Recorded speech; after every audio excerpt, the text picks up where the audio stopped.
ఆంధ్రప్రదేశ్లో సంచలనం సృష్టించినటువంటి మద్యం కుంభకోణంలో YSR Congress party MP Mithun Reddy arrest అయ్యారు. మిథున్ రెడ్డికి కోర్టు కొన్ని వెసులుబాట్లను కల్పించింది. అయితే వైకాపా నాయకులు మాత్రం అసలు మద్యం కుంభకోణం ఒక కుంభకోణమే కాదని, దాంట్లో అవినీతి జరగలేదని, మద్యం కుంభకోణానికి సంబంధించినటువంటి సాక్ష్యాధారాలు అసలు ఇప్పుడు కూటమి ప్రభుత్వం వద్ద లేవు అన్నట్లుగా మద్యం కుంభకోణం మీద తీవ్ర ఆరోపణలు విమర్శలు చేస్తున్నటువంటి నేపథ్యంలో ఈ అంశం మీద మనం పూర్తి స్థాయిలో విశ్లేషణ చేసుకుందాం. ప్రస్తుతం మనతో పాటున్నారు ప్రముఖ రాజకీయ విశ్లేషకులు అంకంరావు గారు. వారితో మాట్లాడదాం. సార్ నమస్తే. సార్ నమస్తే అమ్మా.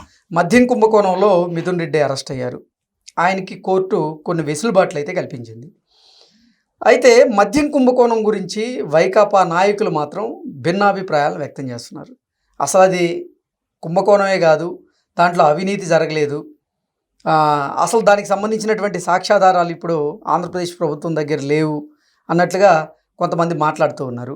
అలాగే మిథున్ రెడ్డి అరెస్ట్ను ఉద్దేశించి అసలు వాళ్ళ నిరసనలు తెలియజేస్తూ ఉన్నారు. దీన్ని ఎలా చూడాలి? మీరు అన్నది వాస్తవమే. ఎందుకంటే వాళ్ళు ఎప్పుడైతే అధికారం కోల్పోయారో 2 నెలల లోపే అధికారం కోల్పోయిన మరుసటి రోజే కేసిరెడ్డి రాజశేఖర రెడ్డి అనే వ్యక్తి తన మనుషుల ద్వారా ఈ కార్యక్రమాలు నిర్వహించాడు. వాళ్ళ దగ్గర నుంచి చరవాణీలన్నీ తెప్పించుకుని ధ్వంసం చేశాడు. ఈ మిథున్ రెడ్డి అనే వ్యక్తి ఎక్కడైతే మద్యం తయారీదారులు ఉన్నారో వాళ్ళ దగ్గర నుంచి ఏ విధంగా సేకరించారో, లేదా దీనికి సంబంధించిన ఎక్కడెక్కడ కార్యక్రమాలు నిర్వహించారో దానికి సంబంధించినటువంటి సాక్ష్యాధారాలను ధ్వంసం చేశారు. ఓహో, మనం ఇక ఏమి లేదు, ఈ ప్రభుత్వం దగ్గర ఎలాంటిది లేదు, మనం ఈ విషయంలో మన జోలికి రావచ్చే ధైర్యం వాళ్ళకి లేదు, ఏదో మాట్లాడారు, నిరూపించడానికి వాళ్ళ దగ్గర ఆధారాలు ఏమి లేవు అని చెప్పని భావించిన మాట వాస్తవమే.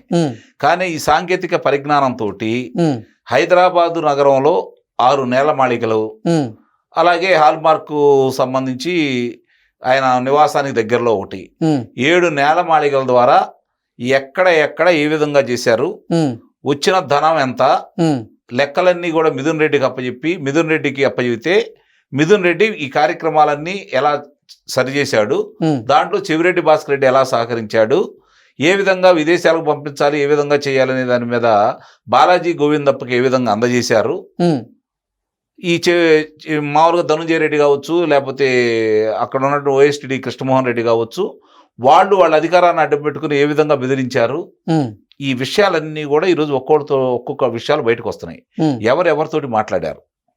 శ్యామలరావు ఉన్నాడు దుబాయ్లో, ఆయనకు సంబంధించినటువంటి విలాసవంతమైనటువంటి నివాసంలో ఈ ఎవరైతే ఉన్నాడో ఇక్కడి నుంచి వెళ్ళిన కుర్రాడు ఇద్దరు, ఒక అతనైతే 29 సార్లు వెళ్ళారని చెప్పని, ఒక అతనేమో అక్కడే ఉన్నారని చాణక్య అనే కుర్రాడు, వీళ్ళందరూ కూడా కిరణ్ కుమార్ అనే వ్యక్తి ఏమో 29 సార్లు వెళ్ళాడని, ఇప్పటి వరకు భారతదేశంలో జరిగిన వాటి విషయాలు మాత్రమే బయటకు తీసుకొచ్చారు. ఈ 6 నేలమాళికలు హైదరాబాద్ కావచ్చు, అది కావచ్చు. దీన్ని ఇప్పటి వరకు మనాళ్ళు 250 కోట్లు 3 జిల్లాలు అంటున్నాడు. 250 కోట్లు 13 నియోజకవర్గాల సాలవయ్యా. 13 నియోజకవర్గాల సాలవు. తక్కువ 20 ఇచ్చారనుకున్నా కూడా, అండ్ లేకపోతే అంతకంటే తక్కువ ఇచ్చారనేది తర్వాత విషయం తెలుస్తుంది. ఇప్పుడు 3,500 కోట్ల రూపాయల గురించి మాట్లాడుకుంటున్నారు.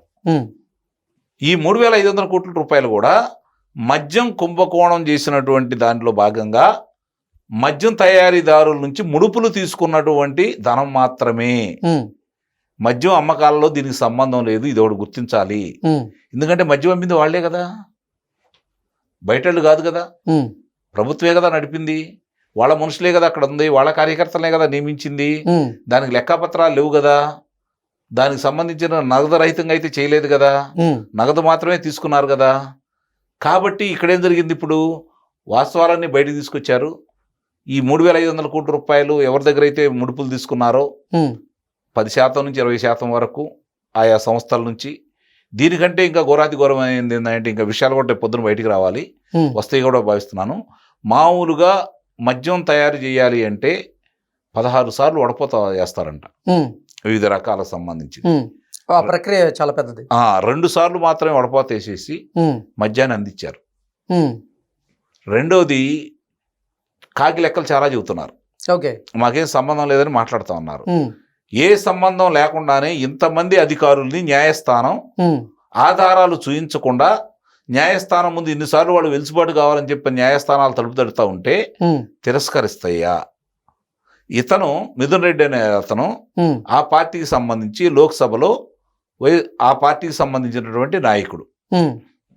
అలాగే ఆయన కొన్ని పర్యాయాలు లోక్సభ అధిపతి స్థానంలో కూడా కూర్చున్నాడు.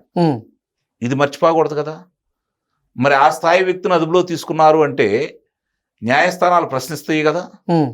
ప్రశ్నించినప్పుడు ఆధారాలు లేకపోతే వాళ్ళు కొనసాగించమని చెబుతారా? ఆధారాలు లేకుండానే సర్వోన్నత న్యాయస్థానం తిరస్కరించిందా? ఆధారాలు లేకుండానే ఇక్కడ ఉన్నటువంటి మన రాష్ట్ర సర్వోన్నత న్యాయస్థానం తిరస్కరించిందా? అప్పుడే కదా అంతకుముందు వాళ్లే వెలుసుబాటు ఇచ్చారు కదా, వాళ్లే తిరస్కరించారు కదా. వెలుసుబాటు ఇచ్చినప్పుడు మళ్ళీ దాన్ని కొనసాగించకుండా తిరస్కరించారు అంటే వీళ్ళు ఆధారాలు సమృద్ధిగా వాళ్ళ దగ్గర పెట్టినట్టే కదా, వాళ్ళకి మాట లేకుండా చేసినట్టే కదా. ఇన్ని విషయాలు కనపడతా ఉంటే ఇంకా ఒక ఏపిన సజ్జల రామకృష్ణారెడ్డి కావచ్చు లేదా జగన్మోహన్ రెడ్డి కావచ్చు, వాళ్ళు ఏ విధంగా మాట్లాడుతున్నారో మనం స్పష్టంగా మనం చూస్తూనే ఉన్నాం. మరి ఇంత జరుగుతున్న తర్వాత కూడా ఇంకా దీని గురించి వాళ్ళు మాట్లాడుతున్నారు అంటే వాళ్ళ భయానికి కారణం ఏందయ్యా అంటే ఇప్పటిదాకా వాళ్ళ జోలికి రారు అని. జగన్మోహన్ రెడ్డికి అత్యంత సన్నిహితుడు కాబట్టి మిథున్ రెడ్డికి ఎలాంటి ఇబ్బంది ఉండదని భావించారు. చెవిరెడ్డి భాస్కర్ రెడ్డిని అదుపులో తీసుకున్నప్పుడే వాళ్ళ భయం మొదలైంది. ఇప్పుడు ఏదైతే మిథున్ రెడ్డిని అదుపులో తీసుకున్నారో ఇక వాళ్ళు పెట్టే గగ్గోలు మామూలుగా ఉండదు. చూడండి, ఇక రోజుకి ఇక ఈ పెరుగుతూ ఉంటాయి తప్ప తరిగవు. కాకపోతే ఏంటంటే ఇక్కడ జరుగుతున్న విషయాలన్నింటినీ కూడా సాంకేతిక పరిజ్ఞానం అందుబాటులో తీసుకొచ్చిన తర్వాత వాళ్ళు ఏ విధంగా చేశారు అనేది ఈరోజు స్పష్టంగా కళ్ళ ముందు కనపడతా ఉంది. ఇప్పుడు మామూలుగా అతను స్థాయి ఏంటో, అతను ఏ స్థితిలో ఉన్నాడో క్షుణ్ణంగా తెలుసు. ఈ రోజు న్యాయస్థానం ఆధారాలు ఉండబట్టే కదా అతను దోషిగా కారాగారంలో మీరు కూర్చోబెట్టి విచారించండి అని. మరి అదే న్యాయస్థానం, అదే పెద్దలు ఈరోజు ఈ యొక్క సౌకర్యాల గురించి ఎందుకు మళ్ళీ పొందుపరుస్తున్నారు? మీరు ఒకసారి అదుపులో తీసుకున్న తర్వాత దానిలో పరివర్తన రావాలని నిజం చెప్పాలనే కదా. ఇంట్లో ఉన్నట్టు ఇక్కడ ఉంటే అతను ఏం పరివర్తన వస్తుంది, ఏ విధంగా అతను సహకరిస్తాడు ఒకసారి ఆలోచించాలి న్యాయస్థానాలు కూడా. ఇది కూడా డబ్బున్న వాళ్ళకి మాత్రం ఎందుకు, డబ్బు లేని వాళ్ళకి ఎందుకు జరుగుతుంది ఇలా, రాజకీయ పదవులు ఉన్న వాళ్ళకి మాత్రం ఎందుకు జరుగుతుంది ఇలా, ఒక్కసారి కూడా ఆలోచించుకోవాలి. అంటే వాళ్ళు అలాంటి చోట ఏర్పాట్లు చేసిన కాడ వయసు రీత్యానో లేకపోతే అనారోగ్యంగా ఇబ్బందిగా ఉన్న వాళ్లకు సౌకర్యాలు కల్పించమని మాత్రమే చెప్తారు. మరి ఈయనకేం అనారోగ్యం ఉంది? అది కాకుండా ఇంకో సహాయకుడు కావాలంట ఆయనకి. కారాగారంలో ఉన్న అతనికి సహాయకుడు కూడా కావాలంట. 3 పూట్ల భోజనాలు. ఇప్పుడు మామూలుగా అక్కడ ఉన్నటువంటి సౌకర్యాలు సరిగ్గా లేకపోతే అరే మనకేం కర్మ పట్టిందిరా, మనం ఏ స్థాయిలో ఉన్నాము, ఇక్కడికి వచ్చి ఈ కర్మ ఏంటి, మనం చేసిన తప్పు ఇది కదా, కాబట్టే కదా మనం ఇట్లా ఇబ్బంది పడుతున్నాము, ఈ తప్పు మనం ఎందుకు చేయాలి, న్యాయస్థానం ముందు పొరపాటు జరిగిందని ఒప్పుకుందాం, శిక్షణ తప్పిస్తారు, భవిష్యత్తులో ఇలాంటి చేయకూడదు, మన చేతిలో డబ్బు ఉందని అధికారం ఉందని అహంకారంతో విర్రవీగితే ఇక్కడికి వచ్చిన తర్వాత పరిస్థితి ఏందో చూస్తున్నాం. కాబట్టి వాళ్ళు పరివర్తన కావాలని చెప్పని అలాంటి కారాగారంలో అలాంటి కార్యక్రమాలు నిర్వహిస్తూ ఉంటారు.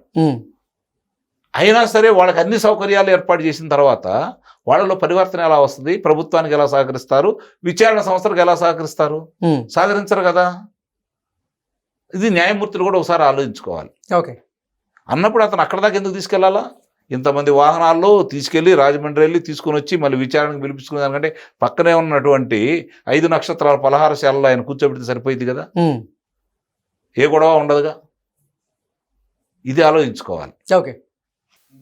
Okay sir, thank you so much. Thank you.